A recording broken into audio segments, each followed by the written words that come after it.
So guys, make sure to stay until the end, because if you make one common mistake, you may end up spending thousands of dollars on parts diagnostics that you may need. Make sure to stay until the end, we will explain what it is.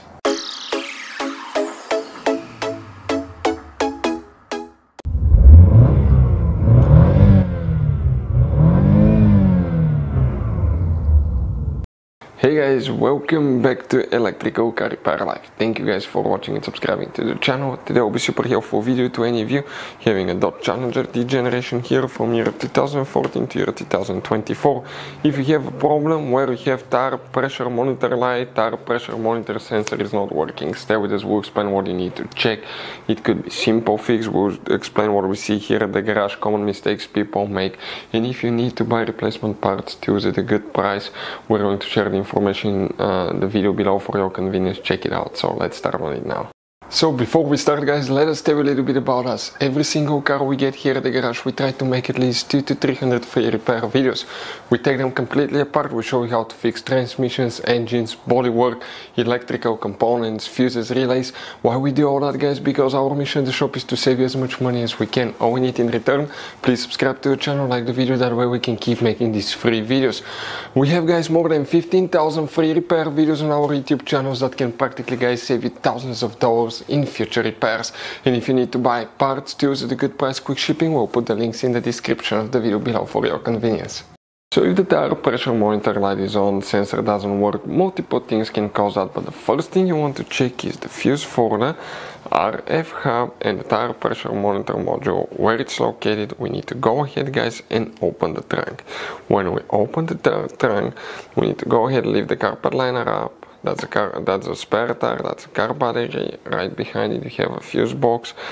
That's a closer look at that same fuse box. Press the tabs together, lift the cover up, and you're going to find a fuse box with a layout like this one here. Before we continue, let's explain quickly why it's always a good idea to test fuses and relays. It is guys very important to test fuses and relays. On those fuses you cannot clearly see if they're burnt or not, especially you can see in the J-case fuses as well. And if you guys assume, okay, let's say you remove a fuse, you look at it and you assume guys that it's actually a good fuse, but it's actually a bad fuse, sometimes you cannot clearly see that. What can easily happen guys at that point, you can put the bad fuse in and you start replacing parts and tools that you don't need to, so you lose your time, you lose your money to fix a problem that doesn't exist, when all we had to do is test the fuse and replace it. We'll put a link to a special video that will teach you how to test fuses, how to check relays very easily as well guys. So check it out, it will be in the description of the video below. So guys, here what we need to check, one fuse now, we need to check for the tire pressure monitor system where that fuse is located. If you come in that row of fuses right here, we can zoom in a little bit. That missing fuse is 22, even if it's missing you count that spot, 23, 24, 25. This fuse right here, you will guys need to check, very important fuse. Now, other things that we see quite often that can cause tire pressure monitor system not to work guys. Okay, let's turn our system on. You see right here, okay, that's guys tire pressure monitor sensor right here, and that tire pressure monitor sensor guys often can go bad. How? Okay, that sensor right here, you see it has a battery inside. When it gets old, that battery, especially being exposed to cold temperatures, it can start failing after many years. Another thing, if you had a tire replacement recently, you put new tires, it's very likely they actually broke that thing with the tire machine. How to know if you have a bad tire pressure monitor sensor? It's pretty simple. We'll explain how to do that in a second.